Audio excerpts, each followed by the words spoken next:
예수의 부활을 증언할 사람이라는 제목으로 하나님 말씀을 증거하겠습니다. 이제 우리는 다시 사도행전으로 돌아왔습니다.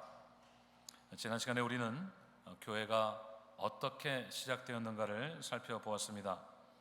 하늘로 승천하신 예수님을 직접 목격한 제자들은 감람산을 떠나서 예루살렘으로 갔습니다.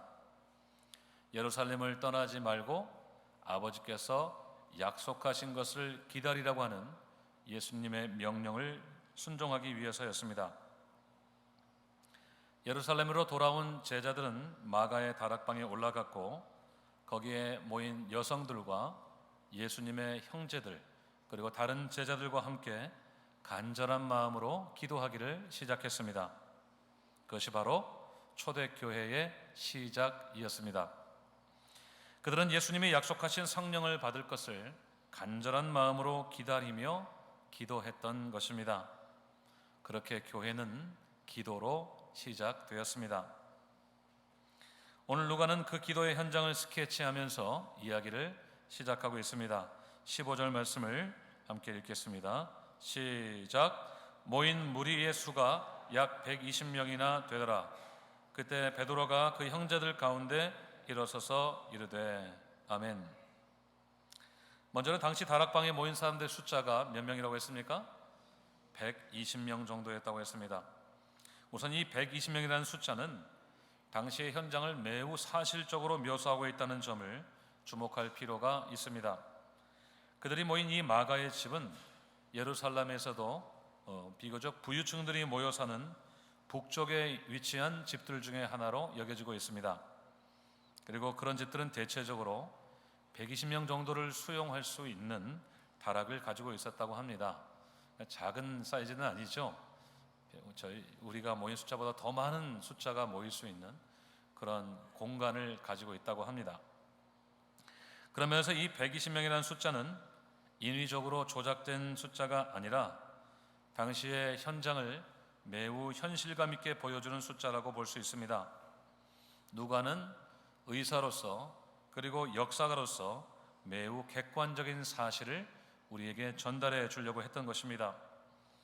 예수님의 약속이 이루어지기를 기다리면서 다락방을 가득 메운 120여 명의 사람들이 간절한 마음으로 기도했던 현장은 초대교회가 얼마나 뜨겁고 간절한 기도로 세워졌는지를 우리에게 또 한 번 보여주고 있습니다.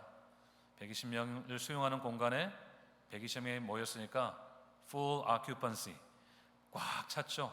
조금만 몸을 움직이면 옆 사람의 어깨가 닿을 만큼 그렇게 빼곡히 들어앉은 성도들이 간절한 마음으로 기도했던 그 소리는 그 다락방을 울리고도 남을 만큼 밖으로 퍼져나갈 만큼 뜨거운 기도 소리였을 것입니다.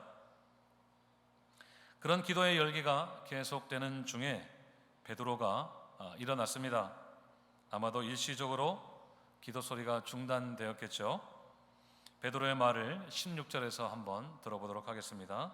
16절 다 함께 읽겠습니다. 시작. 형제들아, 성령이 다윗의 입을 통하여 예수 잡는 자들의 길잡이가 된 유다를 가리켜 미리 말씀하신 성경이 응하였으니 마땅하도다. 아멘. 지금 베드로가 누구에 대해서 이야기를 하고 있습니까? 가룟 유다에 대해서 이야기하고 있습니다. 유다는 어떤 사람이죠? 예수님의 12제자인 제자 중에 하나였던 가룟 출신의 유다였습니다. 예수님과 함께 3년간을 동고동락하면서 하나님 나라를 위해서 동역하던 사람입니다. 하지만 안타깝게도 그는 예수님을 팔아 넘긴 사람이었습니다. 그는 은 30을 대가로 받고 예수님을 제사장들에게 팔아 넘겼던 장본인입니다. 그래서 베드로는 그를 예수 잡는 자들의 길잡이가 된 사람이라고 설명을 했습니다. 그런데 지금 베드로는 그 유다가 지금 어떻게 되었다고 말하고 있습니까? 성경이 그에 대해서 말한 대로 되었다고 했습니다. 그러니까 유다는 그에 대해서 성경이 예언한 대로 운명을 맞았다는 것입니다. 그런데 그 성경이 어떤 말씀이라고 했습니까? 성령께서 다윗의 입을 통하여 하신 말씀이라고 했습니다. 그것은 바로 다윗이 쓴 시편 41편 9절의 말씀입니다. 시편 41편 9절을 함께 읽도록 하겠습니다. 시작. 내가 신뢰하여 내 떡을 나눠 먹던 나의 가까운 친구도 나를 대적하여 그의 발꿈치를 들었나이다. 아멘. 한때 다윗과 함께 먹고 마실 만큼 가까웠던 친구가 그를 배신해서 마치 짐승이 뒷발질로 주인을 다치게 하듯이 그에게 커다란 손상을 입혔다는 것입니다. 바로 이 다윗의 시편이 성령께서 다윗을 통해 유다의 배신을 예언한 말씀이라는 것입니다. 사실 예수님도 이 말씀을 인용하지 않으셨습니까? 요한복음 13장 18절 하반절을 함께 읽겠습니다. 시작. 그러나 내 떡을 먹는 자가 내게 발꿈치를 들었다는 성경을 응하게 하려는 것이니라. 아멘. 제자들의 발을 씻기시던 예수님은 유다의 배신을 예언하시면서 다윗의 시편을 그대로 인용하셨습니다. 예수님과 함께 지내던 유다가 그분을 배신할 것이라는 예언이 그대로 이루어질 것이라는 말씀입니다. 여기서 우리는 하나님의 말씀이 성령의 감동으로 기록된 말씀이라는 사실을 확인할 수가 있습니다. 성령 하나님께서 사람 저자들의 마음에 영감을 주셔서 기록하게 한 것이 바로 성경이라는 것입니다. 성경은 어떤 경우에도 사람의 개인적인 생각이나 사상을 기록한 책이 아니라 성령 하나님께서 그분의 생각을 사람 저자를 사용하셔서 기록하도록 하신 책입니다. 그것도 하늘의 깊고 오묘한 진리를 사람의 언어로 기록한 것이 바로 성경입니다. 저는 그 사실을 생각할 때마다 전율을 느낍니다. 하나님은 얼마든지 하늘의 언어로 성경을 기록하게 하셨을 수도 있습니다. 하나님께 속한 진리가 얼마나 깊고 놀랍습니까? 그 진리는 사람이 다 알지도 이해하지도 못할 지식과 지혜입니다. 사람의 말로 다 표현할 수가 없습니다. 만약에 성경이 하늘의 언어로 기록되었다면 우리 중에 어떤 사람이 그 진리를 깨달을 수 있었겠습니까? 하나님이 사람 저자의 마음을 움직이지 않으셨다면 누가 하늘의 진리를 이해할 수가 있었겠습니까? 하지만 성령 하나님은 사람 저자의 마음을 감동하셔서 사람의 언어로 하나님의 진리를 기록하게 하셨습니다. 그것은 하나님께서 우리에게 진리를 깨닫게 하려고 하셨기 때문에 일어난 일입니다. 인간의 언어를 읽고 이해할 수 있는 사람이라면 누구나 진리를 깨닫고 구원받게 하시려는 하나님의 배려였던 것입니다. 그래서 우리가 인간의 언어로 된 성경을 가지고 있는 것은 축복 중에 축복입니다. 하나님은 자기 스스로를 감추시는 분이 아니라 스스로를 드러내시는 분이신데 특별히 성경을 통해 우리에게 자신을 보여주시는 분이십니다. 그래서 하나님은 우리가 그 성경을 읽고 하나님을 만나기를 원하십니다. 하나님은 우리가 참 진리를 깨닫고 그분의 백성이 되어서 그분이 베푸시는 은혜로 살아가기를 원하십니다.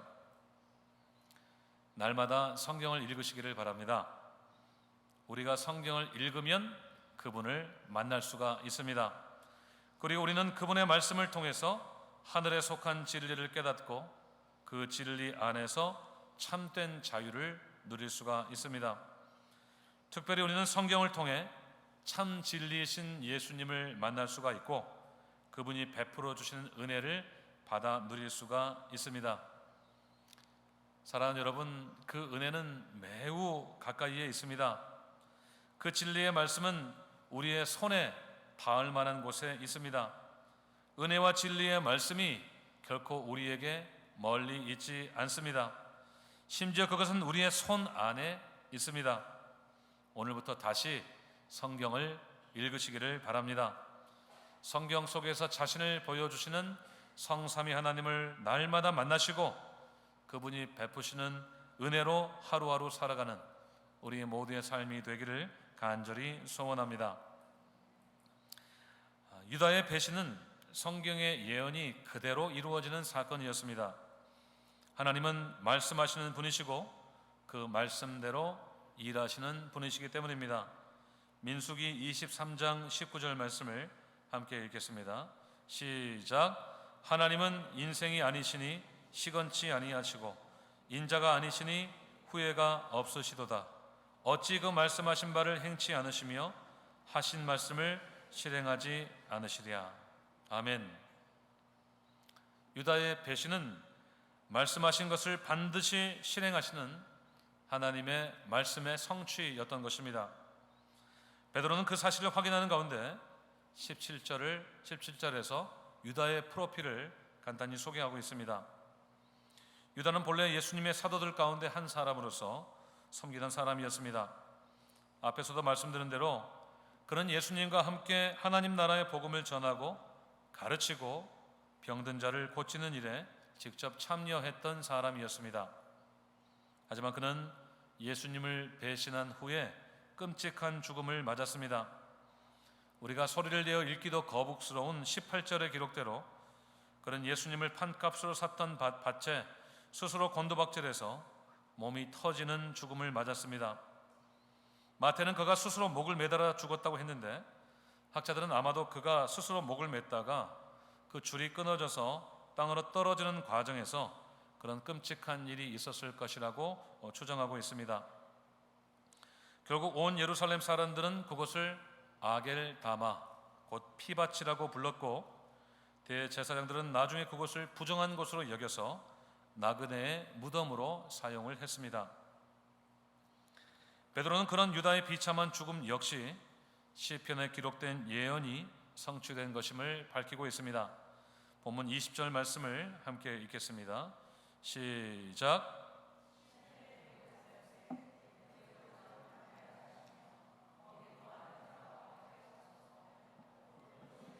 그의 직분을 타인이 취하게 하소서.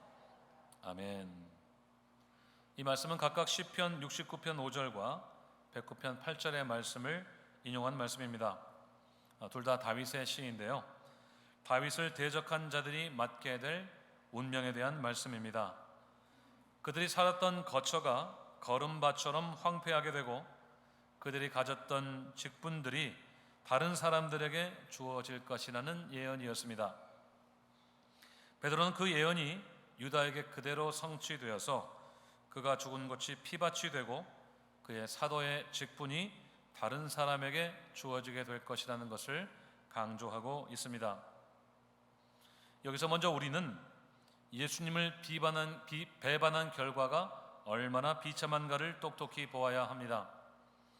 예수님을 겨우 노동자의 4달 월급인 은 30에 팔아넘긴 유다의 비참한 죽음을 우리는 한순간도 잊지 말아야 합니다. 예수님을 배반한 결과는 아겔다마입니다. 그것은 바로 피밭입니다. 차마 눈을 뜨고 볼 수 없는 비참함 그 자체입니다. 학자들은 유다가 예수님을 배반한 동기를 몇 가지로 봅니다. 어떤 분은 돈에 대한 욕심 때문이라고 하기도 하고, 또 어떤 분은 예수님의 정치적인 무기력함에 대해서 그의 실망이 동기가 되었다고 보기도 합니다.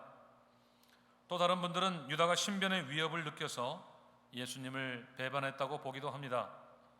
예수님이 힘 있는 자들에게 곧 붙잡혀서 최후를 맞게 될 것 같은 분위기 때문에 그분을 따르는 유다 자신도 안전하지 않을 것 같다는 불안감이 동기가 되었다는 것입니다. 그 중에 어떤 견해를 취한다고 해도 궁극적으로 유다의 동기는 동일합니다. 그것은 유다 자신의 유익입니다. 자신의 유익에 모든 것을 걸었던 유다는 그가 3년 동안이나 따르고 섬겼던 예수님도 팔아넘기고 말았습니다. 유다에게는 자신의 유익이 자신에게 주어진 사명이나 부르심보다 훨씬 더 중요했던 것입니다. 예수님의 시대가 점점 끝나가는 것 같으니까 유다는 예수님이 사라지시기 전에 무언가 현실적인 이득을 취하기 위해서 재빨리 움직였고, 결국에는 예수님을 은 30에 팔아 넘긴 뒤에 비참한 죽음을 맞고 말았던 것입니다. 이렇게 유다의 이야기를 가만히 생각해 볼 때 여러분 안에는 어떤 생각이 드십니까? 아마도 많은 분들이 이런 생각을 하실 것입니다. 나는 예수님을 판 적이 없습니다. 아마도 유다와 선 긋기를 하시는 분들이 많으실 것입니다. 유다가 그런 말을 했지요. 주여, 나는 아니지요. 그들 중에 자신을 팔아넘길 자가 있다는 예수님의 말씀에 제자들이 먼저 같은 말을 했습니다. 마치 우리도 그들처럼, 그리고 예수님을 판 유다처럼 그렇게 생각할지 모릅니다. 주여, 저는 아니지요. 하지만 우리가 꼭 기억해야 되는 것은 우리 안에 유다의 본성이 있다는 것입니다. 근본적으로 이기적이고 자기중심적인 우리는 얼마든지 유다처럼 될 가능성을 가지고 있습니다. 우리 안에 있는 죄의 본성은 언제든지 예수님을 팔아넘길 준비를 하고 있습니다. 물론 우리들 가운데 어떤 분도 유다처럼 누군가에게 돈을 받고 예수님을 팔아넘기는 분은 없을 겁니다. 만약에 우리가 어떤 사람에게 예수님을 판다고 하면서 한 10,000불 정도를 주라고 한다면 아무도 대꾸하지 않을 것입니다. 당신 제정신이냐고 아마 그러겠죠. 하지만 우리는 얼마든지 예수님을 이용할 가능성을 가진 사람들입니다. 그분을 이용해서 나의 이득을 취할 가능성 말입니다.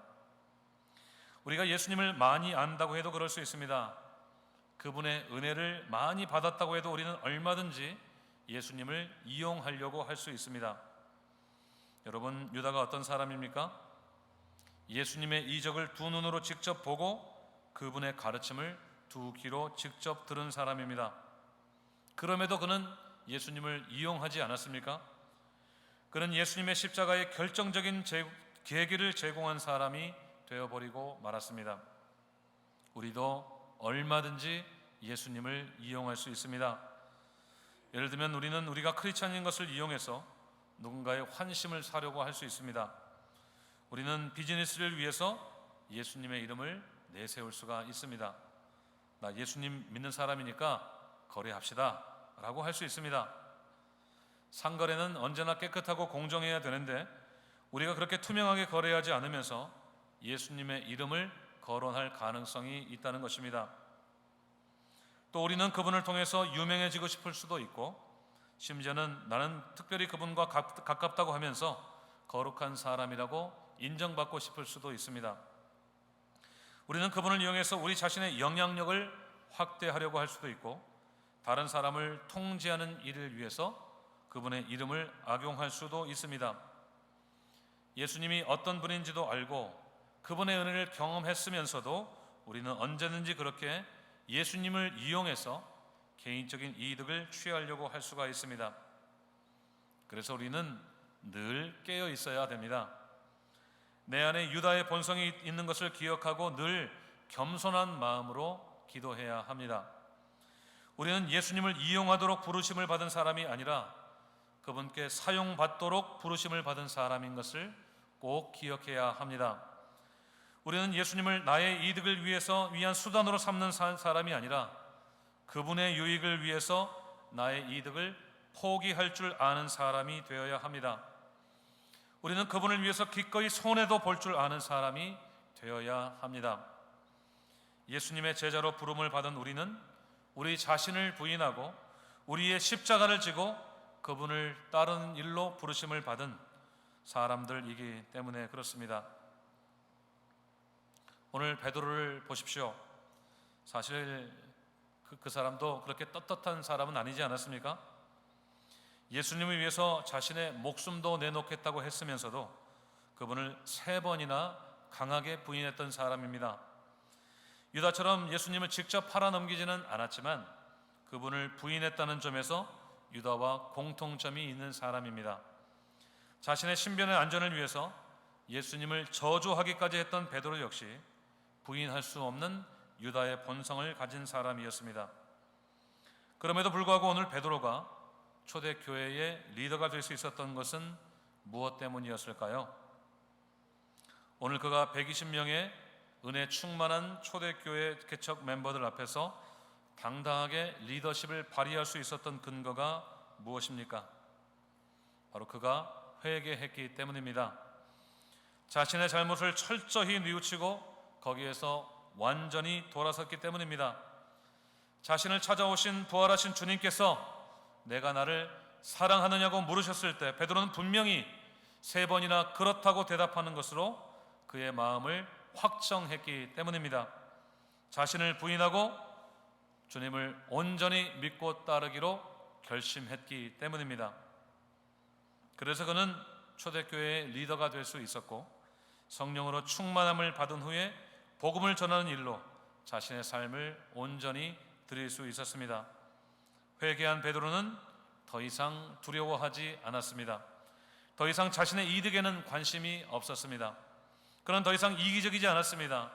결국 그는 초대교회의 부흥운동을 주도한 진정한 하나님의 리더가 될 수 있었고 자신이 맹세했던 대로 주님을 위해 순교하는 것으로 자신의 사명을 완수할 수 있었습니다. 사랑하는 여러분, 우리도 베드로가 되어야 합니다. 유다가 되면 안 됩니다. 우리는 우리 안에 내재되어 있는 유다의 본성을 따르는 것이 아니라 베드로의 결단을 따라야 합니다. 우리는 넘어지지 않도록 늘 살아계신 하나님의 말씀과 기도 가운데 주님을 의지해야 됩니다. 혹 넘어지면 어떻게 해야 됩니까? 베드로처럼 회개해야 합니다. 주님을 이용하려던 마음을 다시 돌이켜서 주님께 사용받는 것을, 주님께 이용되는 것을 우리의 삶의 목적으로 삼아야 합니다. 우리가 드러나는 것이 아니라 주님이 드러나는 삶을 살아야 합니다. 그것이 교회를 세우는 결정적인 열쇠인 것을 꼭 믿으시기를 바랍니다. 우리도 베드로처럼 교회를 세우는 일에 쓰임받는 사람들이 되기를 간절히 소원합니다. 이 마지막 때 부흥의 주역들이 다 되시는 우리 모두가 될 수 있기를 주님의 이름으로 축원드립니다. 이제 베드로는 비즈니스 미팅을 주관합니다. 초대교회 최초의 비즈니스 미팅입니다. 미팅의 안건이 무엇이었습니까?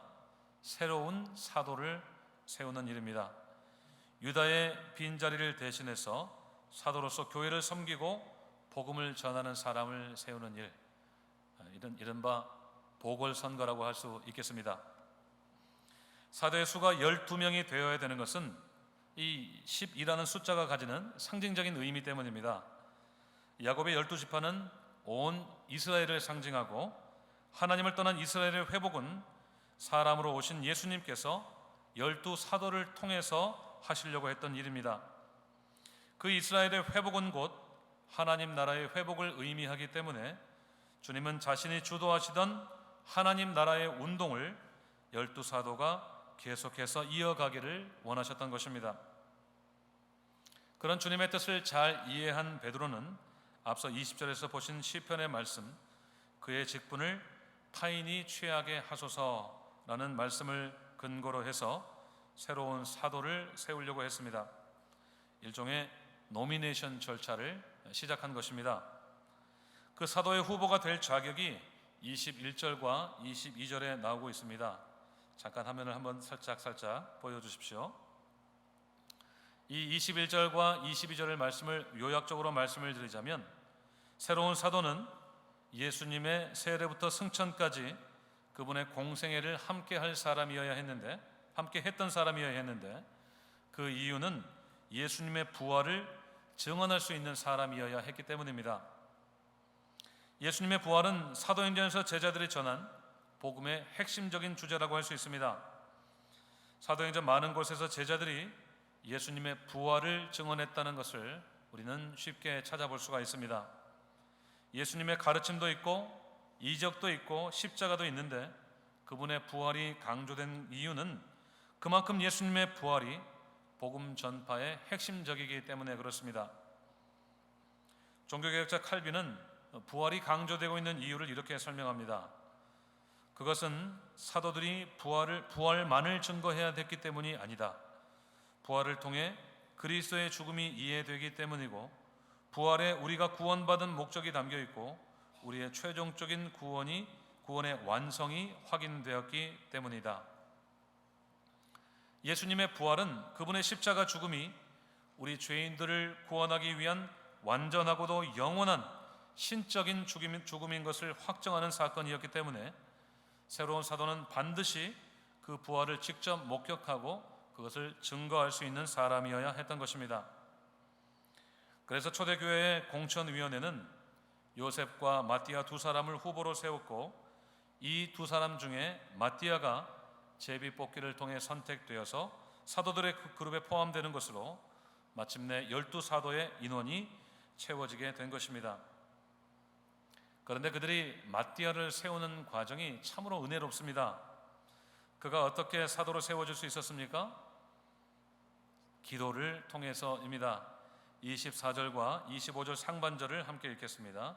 시작. 그들이 기도하여 이르되 뭇사람의 마음을 아시는 주여, 이 두 사람 중에 누가 주님께 택하신 바가 되어 봉사와 및 사도의 직무를 대신할 자인지를 보이시옵소서. 아멘. 거기까지 상반절까지 읽겠습니다. 그들의 기도가 얼마나 신중하고 겸손한지를 잘 보여주고 있습니다. 지금 주님을 어떤 분으로 부르고 있습니까? 뭇사람의 마음을 아시는 주님, 이렇게 부르고 있습니다. 주님이 이 두 후보의, 이 두 사람의 마음속 깊은 곳을 다 알고 계시기 때문에, 이들이 어떤 사람이라는 것을 다 알고 계시기 때문에 선택의 모든 권한을 주님께 넘겨드리고 있습니다. 그들은 3년 동안 두 후보를 잘 알고 지냈고 그들이 어떻게 살았는지, 성품이 어떤지, 행동이 어떤지를 다 알고 지냈지만 자신의 소견에 옳은 대로 사람을 선택하려고 하지 않았습니다. 그들은 선거 운동도 하지 않았고 특정 후보를 비방하지도 않았고 혹은 자기 편으로 삼아서 이득을 보려고 하지도 않았습니다. 그들은 순수하게 주님이 둘 중 한 사람을 선택하시도록 했고 결국 마띠아가 제비뽑기를 통해 추가적인 사도로 확정이 된 것입니다. 성경에서 제비뽑기는 하나님의 뜻을 구하는 일에 사용되었습니다. 12지파가 가나안 땅을 분배하는 과정도 제비뽑기로 진행되었고 광야로 보낼 아사셀 염소를 선택할 때도 제비뽑기가 사용되었습니다. 잠언 16장 33절에 이런 말씀이 있습니다. 제비는 사람이 뽑으나 모든 일을 작정하기는 여호와께 있느니라. 아멘. 당시의 제비뽑기는 분쟁을 예방하거나 해결하기 위한 공정성 확보의 노력을 넘어서 하나님의 뜻을 구하는 것이었습니다. 비록 그들이 제비를 뽑기는 하지만 선택은 주님이 하신다는 믿음을 가지고 노미네이션의 모든 과정을 진행했던 것입니다. 그 결과로 너무나도 은혜롭게 사도의 그룹이 완전체가 된 것입니다. 그렇게 그들은 주님이 약속한 성령을 받을 준비를 해갔고 예수님의 부활의 증인으로서 준비되어 갔던 것입니다. 이 모든 과정에서 가장 핵심은 바로 기도였습니다. 다락방에 모여 기도했던 120명의 제자들은 사람을 세우는 일도 기도 가운데 진행했습니다. 그러니까 노미네이션의 전 과정이 기도의 연속이었던 것입니다. 다음 시간에 살펴보시겠지만 그들이 성령을 받은 것도 기도하는 가운데 일어난 일이고 복음을 전하고 직분자를 세우고 중대한 결정을 할 때도 그들은 결코 기도를 소홀히 하지 않았습니다. 그렇게 초대교회는 기도로 세워졌고 그들이 성령을 받아 그분의 권능으로 부활의 증인이 되었던 것도 기도 가운데 이루어졌습니다.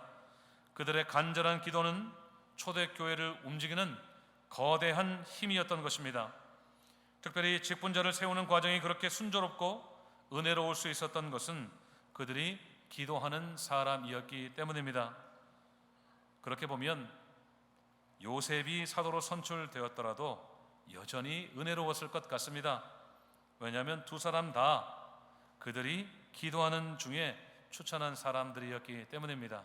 두 사람 어떤 사람을 선택해도 좋을 만큼 그들은 기도로 충만했고 그 두 사람은 기도 가운데 세워졌던 사람이기 때문입니다. 사랑하는 여러분, 우리 교회도 기도하는 교회가 되어야 될 줄로 믿습니다. 특별히 새로운 일꾼을 세우는 과정에 있는 우리 교회가 가장 힘써야 될 일은 기도입니다. 뭇사람의 마음을 아시는 주님께 우리는 묻고 또 물어야 합니다. 특별히 그 직분은 자신의 뜻과 야망을 성취하는 일이 아니라 주님을 위한 봉사와 그분의 증인으로 섬겨야 될 직분이기 때문에 우리는 더더욱 주님의 뜻을 여쭈어 보아야 합니다. 우리는 내가 보기에 좋은 사람이나 나에게 도움이 될 만한 사람을 찾는 것이 아니라 주님이 원하시는 사람이 누구인지, 주님이 보시기에 좋은 사람이 누구인지를 계속 기도하는 가운데 찾고 또 구해야 하는 것입니다. 그 속에서 우리 교회는 더더욱 견고하게 세워져 갈 것입니다. 주님의 뜻이 우리 교회에 분명하게 나타나게 될 것입니다. 유다의 본성을 내려놓고 오직 주님의 영광을 위해 쓰임받기 원하는 우리들의 마음이 기도 안에서 한대로 모아질 때 다시 한번 초대교회의 복음의 놀라운 역사가 우리 교회에 나타나기를 간절히 소원합니다. 우리 교회가 기도하는 교회 되기를 소원합니다. 어떤 일을 잘하기 위해서 기도하는 것이 아니라 기도하기 위해서 일하는 교회가 되었으면 좋겠습니다. 기도가 수단이 아니라 목적이 되기를 간절히 소원합니다. 그렇게 기도로 견고하고 아름답게 세워져가는 한인기독교회가 될 수 있기를 주님의 이름으로 축원드립니다. 다 함께 기도하겠습니다.